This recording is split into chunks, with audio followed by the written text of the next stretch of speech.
Hey everybody, this is one of many videos that I'll be putting up here about close reading. We're going to talk a little bit about what close reading is. The way I describe it to the students is, in our reading groups at the beginning of the school year, we're starting off with books that are maybe about that big. This one's called Thank You, Mr. Falker. It's one of the books that us in 4th grade we really like to do. And it's really not that difficult of a book for most of the kids to get through. You could read this at home with your child. It's not going to take you a month and a half to get through Thank You, Mr. Falker. But what we really want to do with this book is we want to get close with it. And I tell the kids, think about a sponge, okay? If I soak a sponge in a bucket and I hold it up, there's water that's going to drip out. And I talk about that water dripping out is just kind of when you're just really quickly reading through something. In close reading, we're going to pick that sponge up and we're going to wring every last drop of water we can possibly get out of that sponge, okay? We don't want to just get kind of some surface material from the book. We want to really dig into the book. And we're going to show you how we do that in our reading groups here. So all of the kids in our class have a bookmark, and their bookmark looks like this, okay? And the bookmark has these things on it talking about what good readers do. So good readers think and respond to the words on the page. So we use Post-its in class, so we just get, you can do this even at home, a little pack of Post-its to post-it what we're thinking about, okay? These are things that adults do naturally. You're reading and you're having that inner conversation with the author of an article you read. You're disagreeing with someone. You think this quarterback's better than this quarterback. You think this recipe is better than that recipe. You think that's interesting. That made you laugh. That made you cry. You're automatically doing that in your head. A lot of emerging readers are in 3rd and 4th grade. We're still concentrating on making sure we're pronouncing everything correct. So we're losing some of that attachment with the author and the article. So these Post-its allow us to kind of slow down and really think about what's on the page instead of just breezing through the words. So, for Thank You, Mr. Falker, and for all the books that we do in a reading group, we'll start off with a prediction. So I tell the kids, take a look at the front cover, and real quickly, I don't want to examine the book. It's not about being right. Just start looking at the pictures. Start looking at the pictures, notice some of the words that jump out on the page, and then I want you to go back to the beginning of the book, and I want you to get a Post-it, and this student already did this, and they have a Post-it on here telling me what they think this book is going to be about. And this student wrote, I think this book is about a girl that has trouble reading and her teacher helps her. Whether she's right or whether she's wrong really doesn't matter, because now she's got a jumping off point. She can start going, let's see if my prediction was correct, because now she's going to be thinking about it. Okay? So that's what we're going to do before we read. And in class while we read, I like to call them QRCs for short. And then we practice these all year long. Questions, responses, and connections. So questions, kids are really good at asking questions. If you hang around little kids, you know that they are very good at asking questions. I wonder why this happened. I'm confused about this. What does this word mean? They'll ask questions like crazy. Why did the person say this?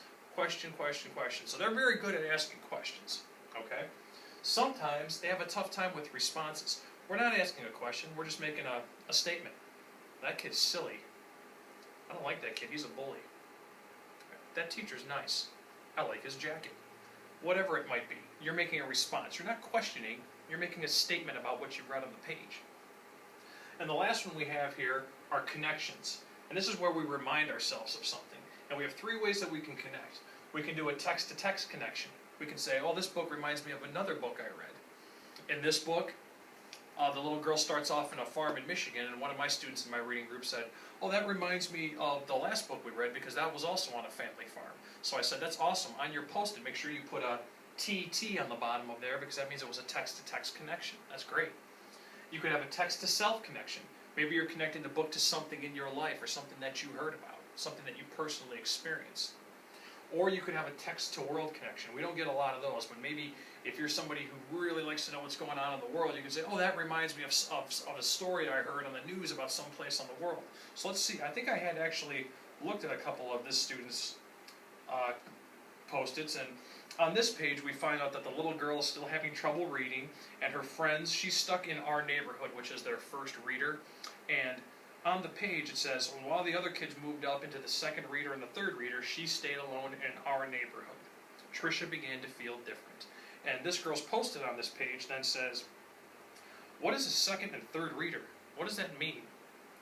And we talked about that in group. That gave us something to discuss. Maybe somebody else in the group had the same question. She also made a response in here and said, that's mean, because she's talking about how this girl's feeling dumb and maybe the kids are teasing her on the page. So she made a question here, and she also made a response. And good readers, we do that constantly. We're doing all of these all the time. Slide that back in so we can see that.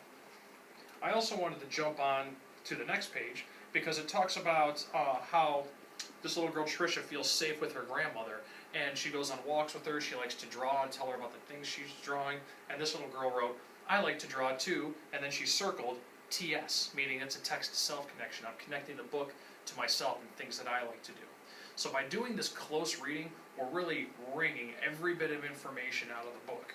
And we'll do this a page at a time, and I tell them right at the beginning, I kind of guide them and say, I'd like you to ask, go home tonight and write 2 questions down.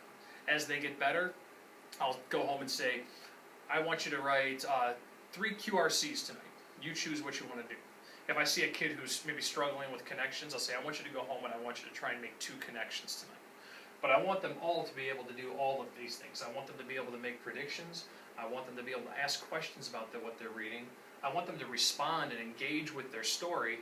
And I also want them to connect to the story. And if we're doing all those things in reading group, we're really going to understand what the story is about at a very deep level. So this is good readers thinking and respond to the words on the page, and this is how we're running our reading groups right now.